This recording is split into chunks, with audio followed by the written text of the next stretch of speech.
আখিরি নবী হযরত নবী মুহাম্মদ মুস্তাফা সাল্লাল্লাহু আলাইহি ওয়াসাল্লাম তিনি এই পতাকা চালু করে দিয়ে গেলেন। আল্লাহ নবী একজন সাহাবীর বাড়ির দরজার সামনে গিয়ে পৌঁছালেন। দরজার সামনে গিয়ে নাম করে ডাকলেন না, ও বাবা সাহাবী তুমি বেরিয়ে এসে কথাটা বললেন না, বরং আল্লাহ নবী দরজার সামনে গিয়ে বললেন আসসালামু আলাইকুম। কোন রেসপন্স নাই, কোন জবাব নাই, কোন উত্তর নাই। আবার আমার নবী বললেন আসসালামু আলাইকুম ওয়া রাহমাতুল্লাহ। কোন রেসপন্স নাই, কোন জবাব নাই, কোন উত্তর নাই। আবার আমার নবী বললেন আসসালামু আলাইকুম ওয়া রাহমাতুল্লাহ। কোন জবাব নাই, কোন রেসপন্স নাই, কোন উত্তর নাই। কোন জবাব, কোন উত্তর নাই, কোন সাড়া নাই। তিনবার দেওয়ার পরে আমার নবী মনে মনে ভাবলেন সাহাবী মনে হয় বাড়িতে নাই, সাহাবী নিশ্চয়ই কোথাও একটা গেছে, সাহাবী মনে হয় বাড়িতে নাকি। যদি বাড়িতে থাকতো নিশ্চিত ভাবে সাহাবী আমার সালামের জবাব দিয়ে বেরিয়ে আসতো। এই কথাটা মনে করে সাহাবী আর থাকতে না পেরে, নবী আমার থাকতে না পেরে এই কথাটি মনে করে আল্লাহ নবী আস্তে আস্তে ওই বাড়ির দরজার সামনে থেকে নবী আমার নিজের গন্তব্যস্থলের দিকে ফিরে চলে যাচ্ছেন।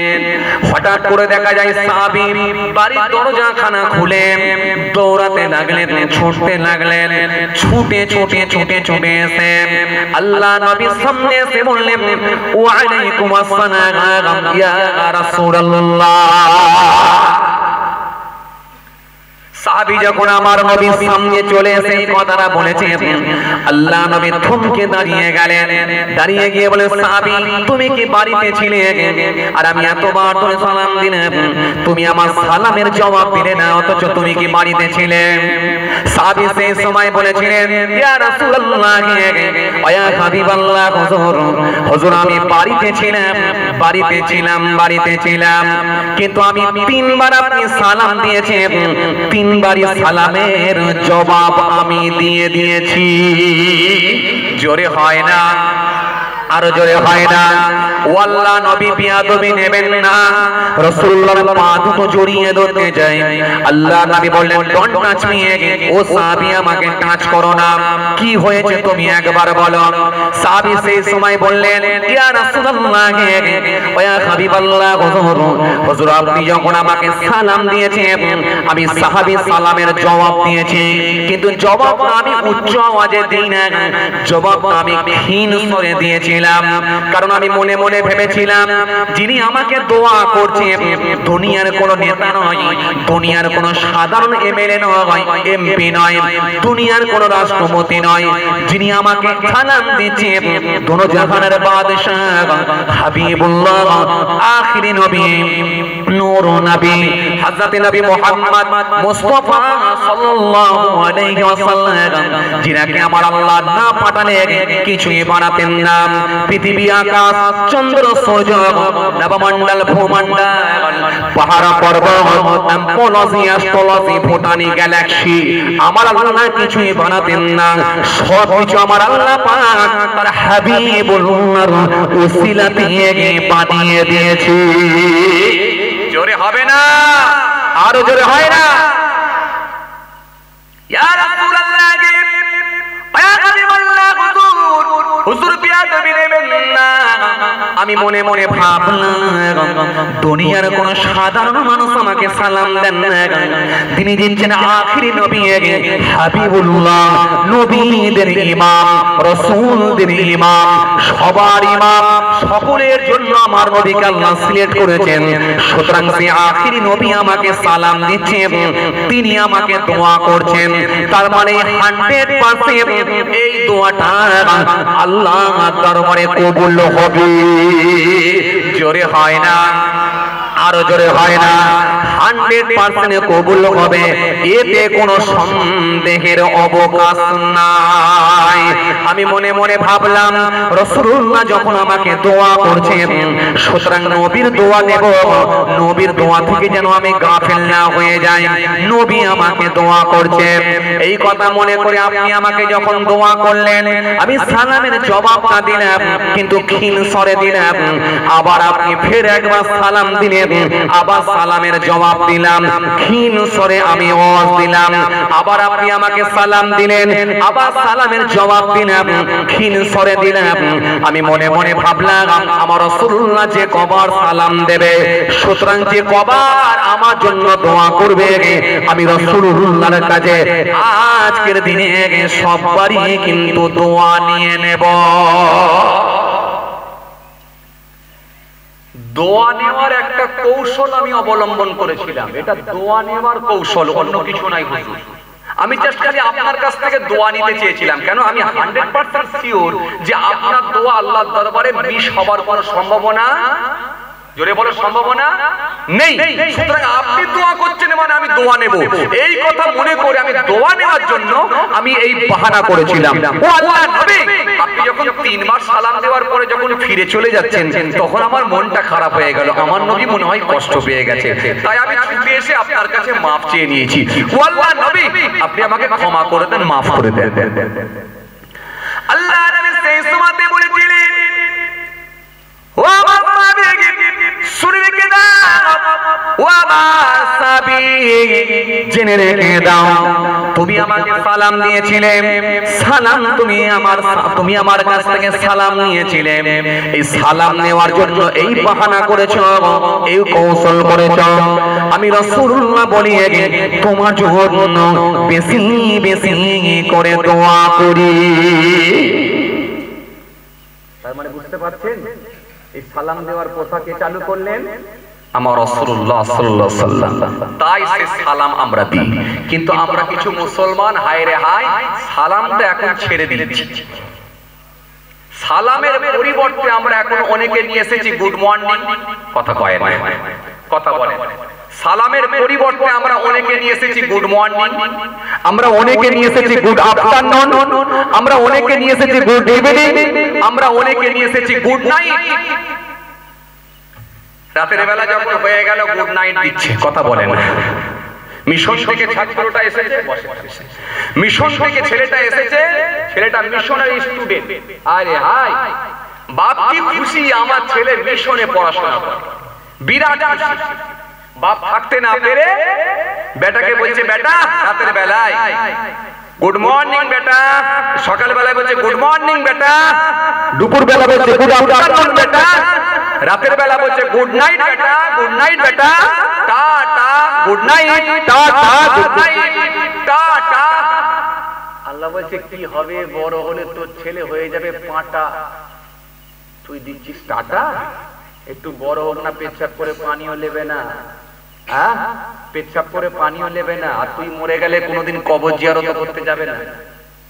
যদি কোনোদিন পেচ্ছাপ লাগে গোরস্থানের সামনে গিয়ে দাঁড়িয়ে দাঁড়িয়ে পেচ্ছাপই করে দেবে, কোনোদিন জিয়ারত করবে না। কি হবে? টাটা। এগুলো ছাড়, দেওয়া দরকার ছিল কি আসসালামু আলাইকুম ওয়া রাহমাতুল্লাহ। এই সালাম দেওয়া, এই সিস্টেমটা কে শিখিয়ে দিল? রাসূলুল্লাহ। সালাম দিলে কি হয়? সালাম দিলে মানুষের মধ্যে আন্তরিকতা বেড়ে যায়। খুব ভালো করে শোনো, সালাম দিলে মানুষের মধ্যে আন্তরিকতা বেড়ে যায়। সালাম দিলে একটা অচেনা ব্যক্তি মুহূর্তের মধ্যে পরিচিত হয়ে যায়, কথা কয় না, একটু কথাবার্তা বলেন। সালাম দিলে একটা অচেনা ব্যক্তি মুহূর্তের মধ্যে পরিচিত হয়ে যায়, হয় কি হয় না? আপনি রাজনগর বাস স্ট্যান্ডে দাঁড়িয়ে আছেন, একটা অপরিচিত ব্যক্তি দাঁড়িয়ে আছে, আপনি দেখে বুঝতে পারলেন যে এটা মুসলমান। এই মুসলমান মনে করে যখন আপনি তাকে প্রথমেই বললেন আসসালামু আলাইকুম, তিনি বললেন ওয়া আলাইকুম আসসালাম। তিনি জিজ্ঞাসা করলো, ভাই আপনি কোথা থেকে এসেছেন? তখন বলছেন আমি, আমার বাড়ি হলো পাঁশকুড়ায়। বলে আপনার বাড়ি? বলে আমার বাড়ি হচ্ছে আমরা গোয়ালে। তো কোথায় যাবেন? বলে আমি মেয়ের বাড়ি যাব। বলে আপনি? মানে আমি তো যেখানে কাজ করি ওখানে যাই। বলে কোথায়? বলে সায়েন্স সিটি, কলকাতা সায়েন্স সিটির ওখানে আমি কাজ করি, কলকাতায় যাই। বাহ মাশাআল্লাহ মাশাআল্লাহ, দেখা হলো, খুব ভালো লাগলো। একই যে লাইনের লোক বা একই দিকের বাড়ি দুজনার, খুব ভালো লাগলো মাশাআল্লাহ। বলে মেয়ের বাড়ি থেকে তাহলে কবে ফিরবেন? উনি বললেন এই দিনে ফিরব। তাহলে আজকে যাচ্ছেন, মাশাআল্লাহ। আপনি কবে ফিরবেন? উনি বললেন আমার ফিরতে প্রায় 1.5 মাস হয়ে যাবে, 1.5 মাস পরে আমি ফিরব। এই কথোপকথন হলে আস্তে আস্তে আন্তরিকতা মহব্বতটা বেড়ে গেল। যাবার সময় বলছে চলে তো আপনি যাচ্ছেন, বাসে উঠবেন আর আমিও উঠবো, যাক যাক যাক। তখন যখন গল্প টল্প কথাবার্তা হলো, একটু ফোন নম্বরটা দিয়ে দেন, মাঝে মধ্যে একটু অন্তত কথা বলবো, যখন সময় হবে নাম্বারটা একটু নিয়ে রাখি। বলে নাম্বারটা নিয়ে রাখি। তাহলে কোথা পাঁশকুড়ার লোক আর কোথা আমরা গোয়ালের লোক, একসঙ্গে মহব্বত এত বেড়ে গেল। ওর মোবাইলে আপনার ফোন নম্বর চলে গেল, আপনার মোবাইলে তার ফোন নম্বর চলে এলো। কি করে হলো? এক সালামের ওসিলায়। আসসালামু আলাইকুম। কথা বুঝে যাচ্ছে কি বলছি? তাহলে এক সালামেতে কিন্তু মহব্বত বেড়ে গেল, আন্তরিকতা বেড়ে গেল। এই সালাম দিলে কি হয়? শত্রুতা কমে যায়। সালাম দিলে কি হয়? মানুষের মধ্যে রিলেশন তৈরি হয়। সালাম দিলে কি হয়? অপরিচিত ব্যক্তিটাও পরিচিত হয়ে যায়। সালাম দিলে কি হয়? মানুষের মধ্যে একটা আন্তরিকতা বেড়ে যায়। সালাম দিলে কি হয়? গোলমাল কমে যায়। স্বামী স্ত্রী আজকে যত ঝগড়া হয়, এদেরকে বলুন সালাম দেওয়ায় অভ্যস্ত হতে বলুন, ঝগড়া কমে যাবে। স্বামী স্ত্রীকে দেখলে সালাম দাও, স্ত্রী স্বামীকে দেখলে সালাম দাও। সালামের মধ্যে কম্পিটিশন করো, কে আগে দিতে পারে। তখন বলছে কি সালাম দেবো হুজুর, বউকে আমাকে তো লজ্জা লাগে। তোর বউকে তুই সালাম দিতে লজ্জা লাগছে? লজ্জা লাগছে? কি বিপদে পড়েছি বলো দেখি। এই বউয়ের হাতে তরকারি খেতে লজ্জা লাগে? একদিন বলেন যে তুমি কেন রোজ তরকারি করে খাওয়াচ্ছ, আমার লজ্জা লাগছে, একদিন আমি তোমাকে তৈরি করে খাওয়াই। তার বেলায় লজ্জা লজ্জা লাগে না। বউয়ের সঙ্গে গল্প করছে, তার বেলায় লজ্জা লাগে না। যখন মন ভালো থাকছে, কত রকমের মিষ্টি মিষ্টি গল্প, তার বেলায় লজ্জা লাগে না। আর সালাম দিলে কি হয়? লজ্জা লাগে। কোথায় আমরা? আজকে এই সালাম দেওয়ার অভ্যাসটা আমাদের মধ্যে থেকে চলে যাচ্ছে। না, এগুলো চলে আসে। এই মরা সুন্নত, আস্তে আস্তে সুন্নতকে জিন্দা করার চেষ্টা করব। এই সুন্নত গুলোকে যদি জিন্দা করতে পারেন, আমার আল্লাহ রাজি হলে, খুশি হলে, আমার আল্লাহ ইচ্ছা করলে শহীদের থেকে বেশি সওয়াব দিয়ে দিতে পারে। কেন? আমার নবী হাদিস দিয়ে গেছেন। আসেন, এগুলো স্বামী স্ত্রীর মধ্যে সালাম দেওয়ায় অভ্যস্ত হয়, বড় ভাই ছোট ভাইয়ের মধ্যে সালাম দেওয়ায় অভ্যস্ত হয়, বাপ বেটাই সালাম দেওয়ায় অভ্যস্ত হয়, প্রতিবেশীদের মধ্যে সালাম দেওয়ায় অভ্যস্ত হয়। সালাম দেওয়া একে অপরে অভ্যস্ত হয়ে যায়। সালাম দেন। এবার আসেন, সালামটা কে কাকে ফাঁস দেবে? কে কাকে ফাঁস দেবে? সালাম নিয়ে তো এখন দ্বন্দ্ব নাই? কথা বলে না। এই যে আগে বলছিলাম না, বড় লোকেরা অপেক্ষায় আছে, ও আমাকে সালাম দেবে, কথা কয় না। আরে কথা বলছেন না কেন? আমি মোটরসাইকেল করে এসে চায়ের দোকানে নামলাম, আর ও হেঁটে হেঁটে এলো, তো ও সালাম দেবে না তো আমি দেবো? কথা কয় না। তো এই যে কে কাকে সালাম দেবে, এই যে দ্বন্দ্ব, এই দ্বন্দ্বগুলো আস্তে আস্তে মেটাবার চেষ্টা করে। সালামটা কে কাকে দেবে? রাসূল করিম সাল্লাল্লাহু আলাইহি ওয়াসাল্লাম তিনি হাদিস পাকের মধ্যে জানিয়ে দিলেন, সালাম কে কাকে দেবে। সালাম দেওয়া আমার নবী শিখিয়ে দিয়েছেন। হাদিসটা হযরত আবু হুরায়রা রাদিয়াল্লাহু তাআলা আনহু থেকে বর্ণিত হাদিস। আন আবি হুরায়রা রাদিয়াল্লাহু তাআলা আনহু قال قال رسول الله صلى الله عليه وسلم يسلم الصغير على الكبير والمر على القائد القليل على الكثير। এই হাদিসের মধ্যে রাসূল করিম সাল্লাল্লাহু আলাইহি ওয়াসাল্লাম বললেন যে কে কাকে আগে সালাম দেবে। সালাম দেওয়ার কথা কে কাকে আগে দেবে, এই হাদিসের মধ্যে রাসূল করিম সাল্লাল্লাহু আলাইহি ওয়াসাল্লাম বললেন, সুন্দর করে বলে দিলেন কে কাকে আগে সালাম দেবে। নবী বললেন কি, চলমান ব্যক্তি, বসে থাকা ব্যক্তিকে সালাম দাও। যিনি হেঁটে হেঁটে আসছে তিনি সালাম দেবে কাকে? বসে থাকা ব্যক্তিকে। কম সংখ্যক মানুষ বেশি সংখ্যক মানুষকে সালাম দাও। কম সংখ্যক মানুষ যেখানে আছে, এই কম সংখ্যক মানুষ বেশি সংখ্যক মানুষকে আগে সালাম দাও। কম বয়সী ব্যক্তি বয়স্ক ব্যক্তিকে আগে সালাম দাও। কথা বুঝে যাচ্ছে? বয়স্ক ব্যক্তিকে আগে সালাম দাও। এই হাদিসকে সামনে রেখে আরেকটা হাদিস আনা যেতে পারে। এই হাদিসকে সামনে রেখে আরেকটা হাদিস আনা যেতে পারে। রাসূল করিম সাল্লাল্লাহু আলাইহি ওয়াসাল্লাম তিনি জানিয়ে দিয়েছেন, জি, হযরত আনাস থেকে বর্ণিত একটা হাদিস এসেছে। রাসূল করিম সাল্লাল্লাহু আলাইহি ওয়াসাল্লাম তিনি একদিন রাস্তা দিয়ে হেঁটে হেঁটে যাচ্ছেন। খুব ভালো করে আমার দিকে তাকান, একদম ধ্যান দেন, কিছু জেনে নিতে পারবেন। হযরত আনাস রাদিয়াল্লাহু তাআলা আনহু থেকে বর্ণিত একটা হাদিস আছে, রাসূল করিম সাল্লাল্লাহু আলাইহি ওয়াসাল্লাম তিনি একদিন রাস্তা দিয়ে হেঁটে হেঁটে হেঁটে হেঁটে যাচ্ছেন। যাওয়ার পথে দেখা যায় কতগুলো বাচ্চা ছেলে বসে বসে খেলাধুলা করছে একটা ফাঁকা মাঠেতে, বসে বসে খেলাধুলা করছে। রাসূল করিম সাল্লাল্লাহু আলাইহি ওয়াসাল্লাম তিনি পৌঁছে গেলেন, গিয়ে সালাম দিলেন, আসসালামু আলাইকুম ওয়া রাহমাতুল্লাহ। তারা বলল ওয়া আলাইকুম আসসালাম ওয়া রাহমাতুল্লাহ। আচ্ছা এবারে আসেন, তাহলে আগের হাদিস থেকে আমরা কি পেলাম? কম বয়সী ব্যক্তি বয়স্ক ব্যক্তিকে আগে সালাম দেবে।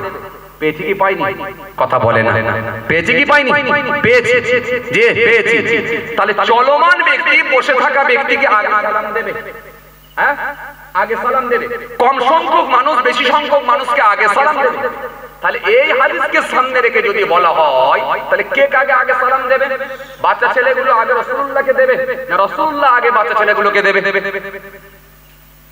ওই সাদা জামা, বলো কে কাকে আগে সালাম দেবে?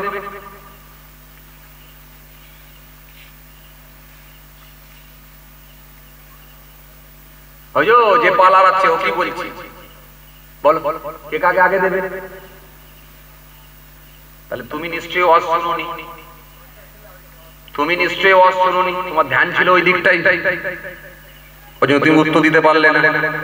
আর উত্তর যদি না দিতে পারেন তাহলে আপনার জন্য এই মাহফিল বেকার, শুধু শুধু রাত হয়ে যাচ্ছে, শুধু শুধু রাত হয়ে যাচ্ছে। এর থেকে শুয়ে পড়াটাই বেকার। কেন বলেন তো? আপনি তো কিছু শিখতে পারবেন না, আপনি তো শিখতে পারবেন না, তাহলে শুধু শুধু রাত জাগা বেকার।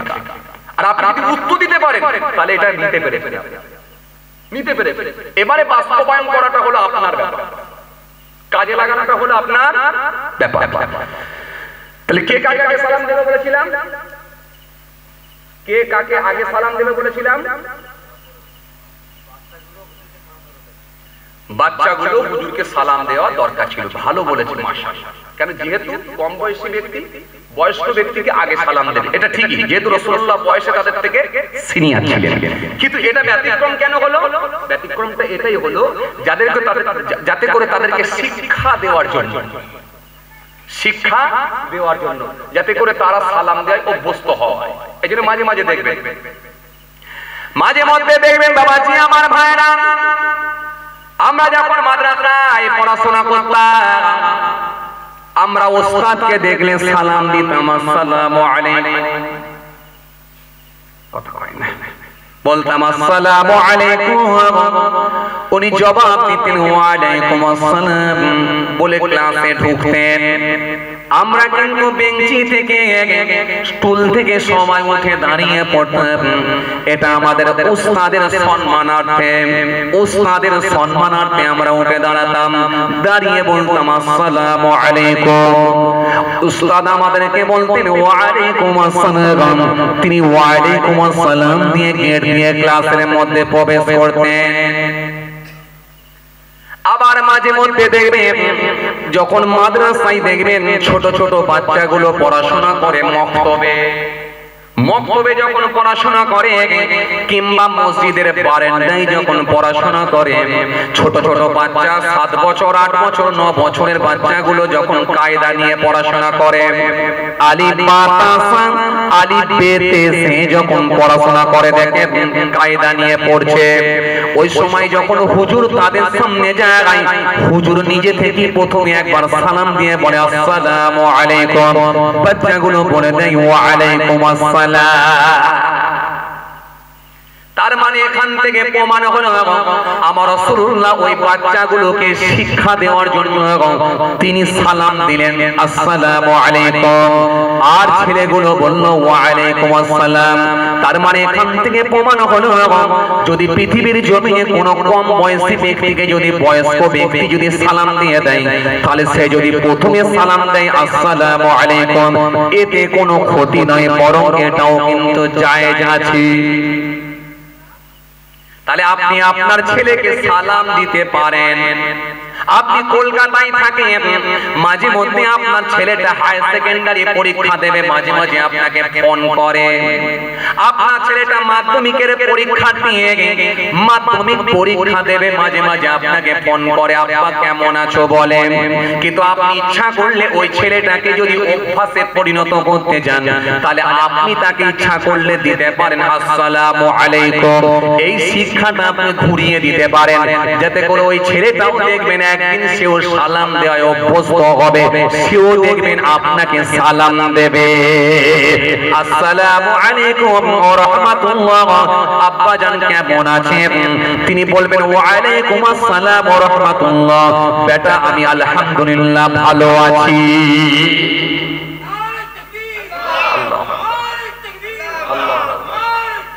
আল্লাহ তা না করে কি করছে বলবো? এবার একটু বলি, বাস্তবটা বলি। এই বলবো, আমার দিকে তাকান, বলবো এবার বাস্তবটা একটু বলি। বাপ ওখান থেকে ফোন করলো, হ্যালো বেটা হায়ার সেকেন্ডারি পরীক্ষা দেবে, ধরেছে, হ্যালো বেটা কেমন আছিস রে? না আব্বা বিরাট ভালো আছি। তুই ভালো আছিস তো? হ্যাঁ ভালো আছি। তোর মা কথা? বলে মা তো রান্না করছে, চুলোর সালে আছে রান্না করছে। ও তোর মা রান্না করছে? বেটা একটা ভালো নিউজ আছে কিনে ফোন করলাম। বলে কি আছে আব্বা? বলে আর বলিস নি, যে কোম্পানির আন্ডারে চাকরি করতাম ওই কোম্পানি আমার মাইনে বাড়িয়ে দেবে বলেছে আগামী মাস থেকে, অর্থাৎ আমি 15,000 টাকা পেতাম স্যালারি, সেটা 17,000 টাকা হবে। যেই বলেছে 17,000 টাকা হবে, ছেলেটা চিৎকার মেরে বলছে ওয়াও ওয়াও।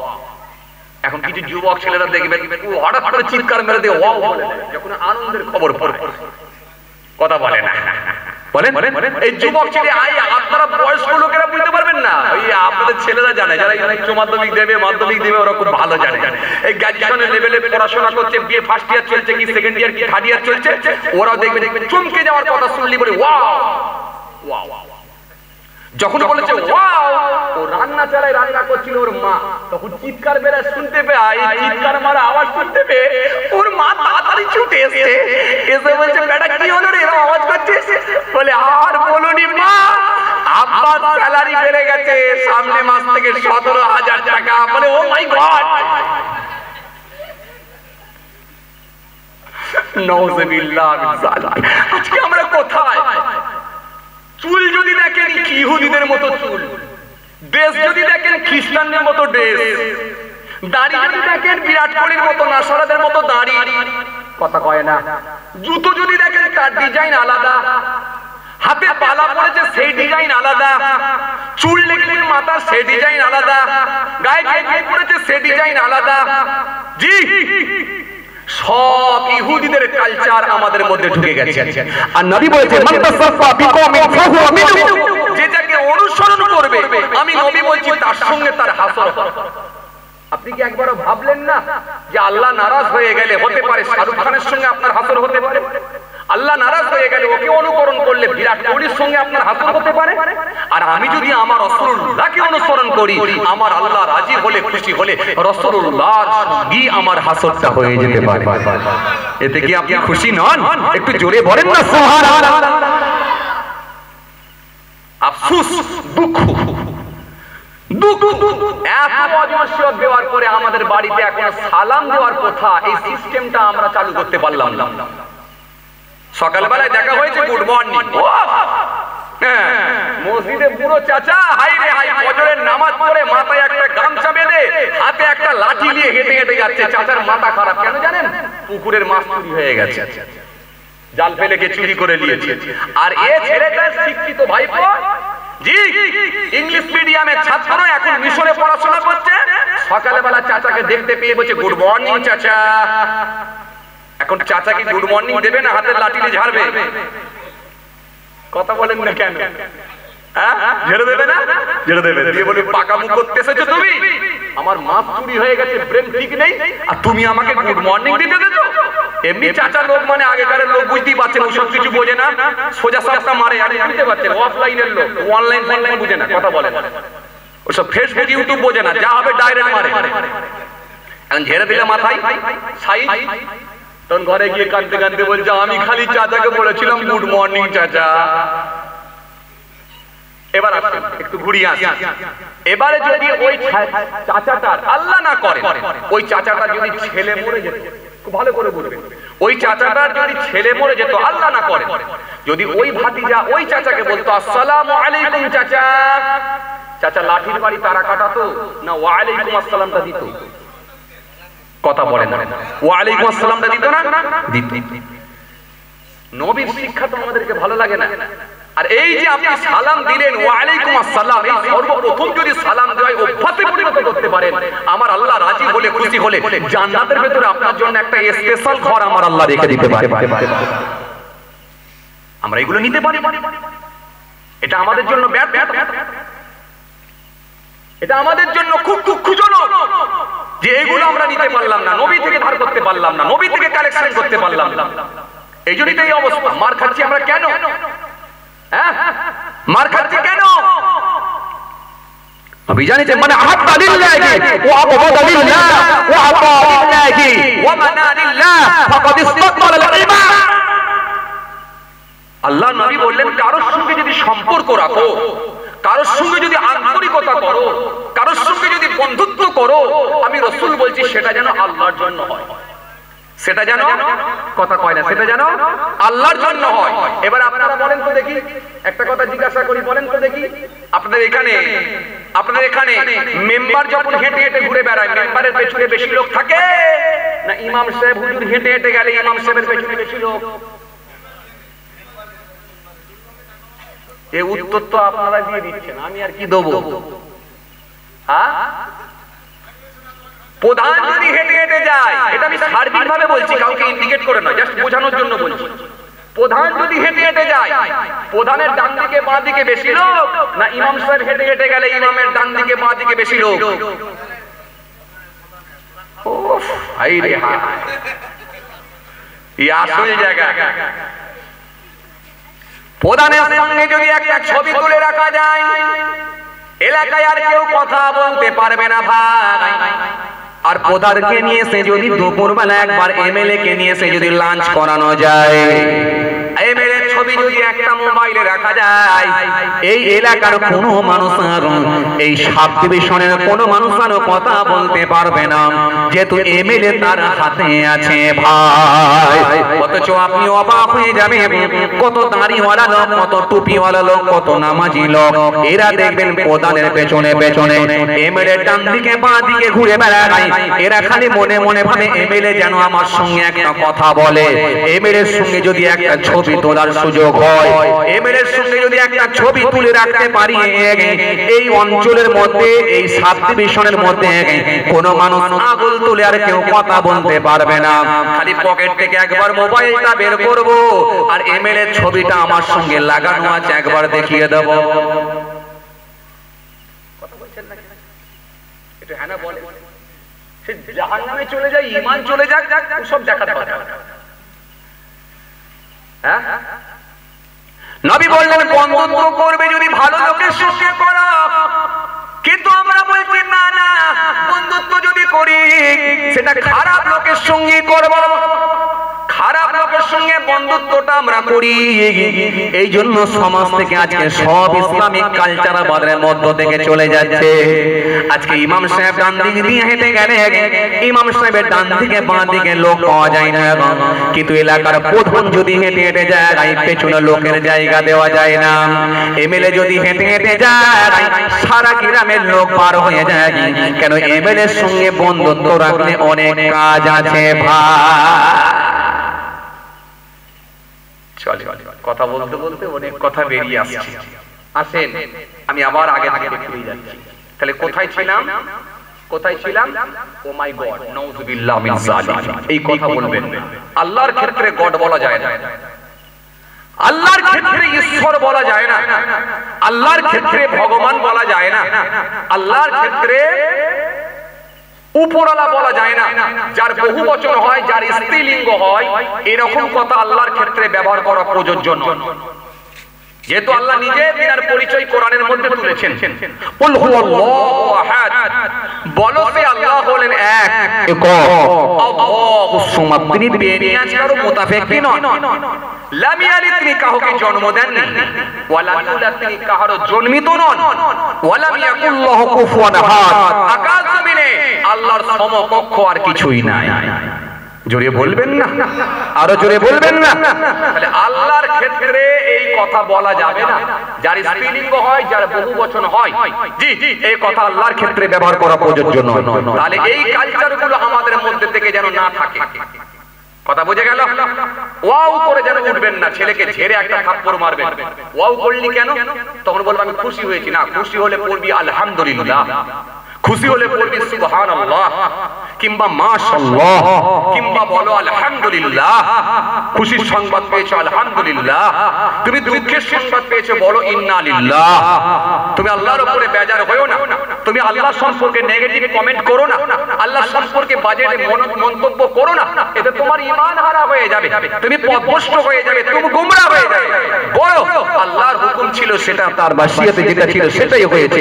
আল কদরে খাইরিহি ওয়া শাররিহি মিনাল্লাহি তাআলা, ভালো মন্দ যা হয় সব আল্লাহর হুকুমই হয়। জোরে বলবেন না, আরো জোরে হয় না? ভালো মন্দ যা হয় সব আল্লাহর হুকুমই হয়।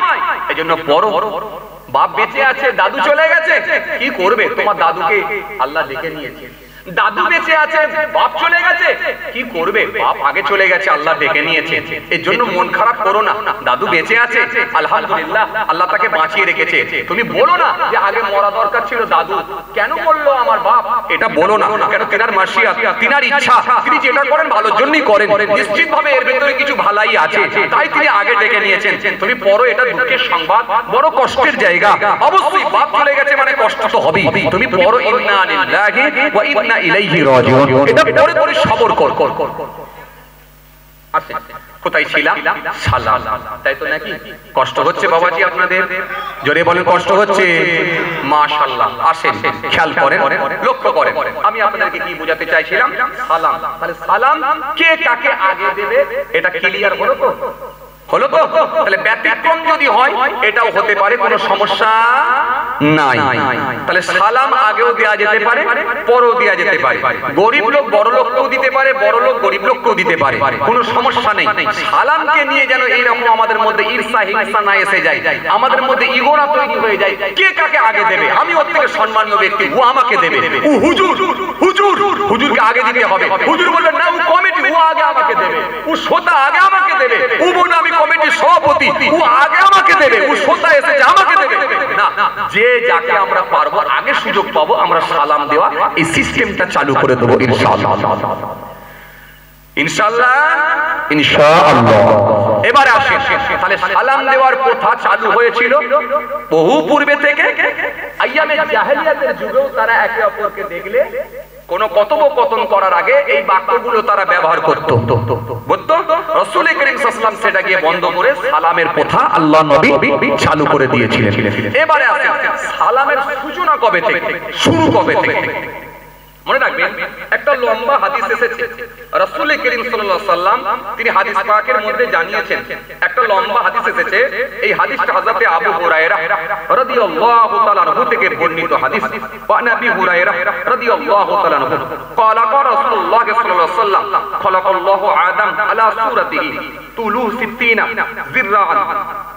ذراعا فلما خلقه قال اذهب فسلم على اولئك نفر وهم نفر من الملائكه جلوس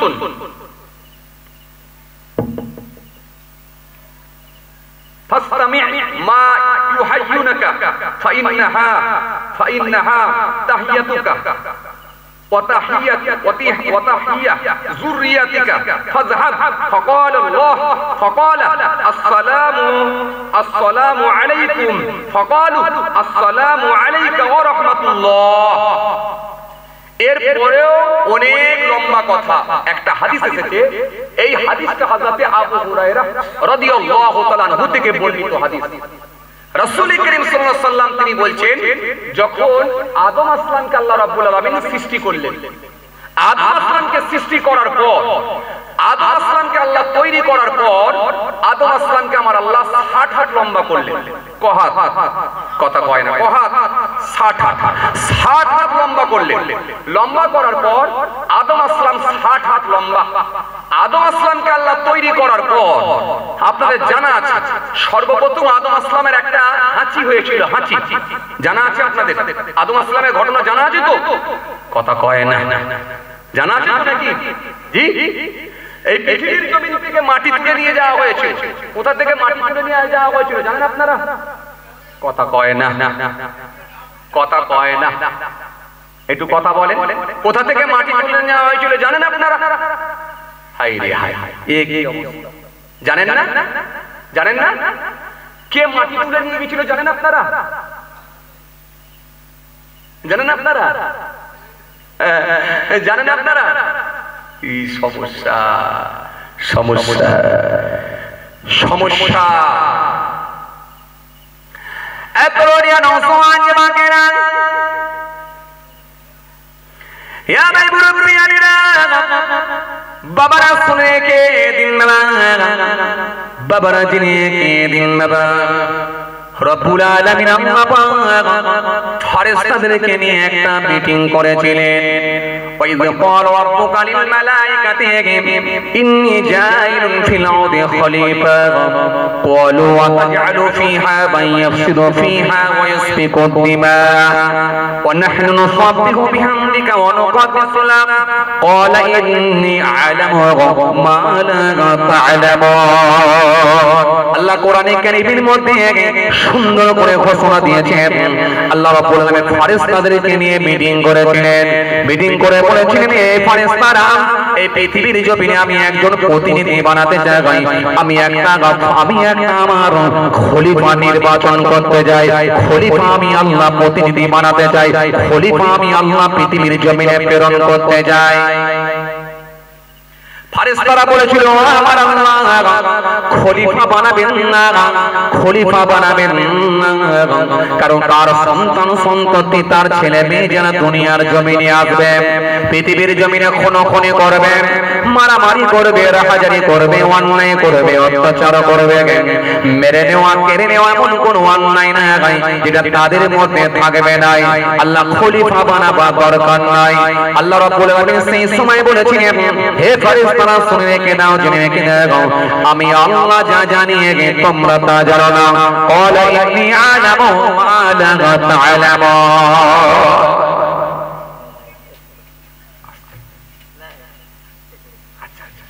মাশাআল্লাহ, এই মাত্র সংবাদ এলো ফুরফুরা শরীফ থেকে।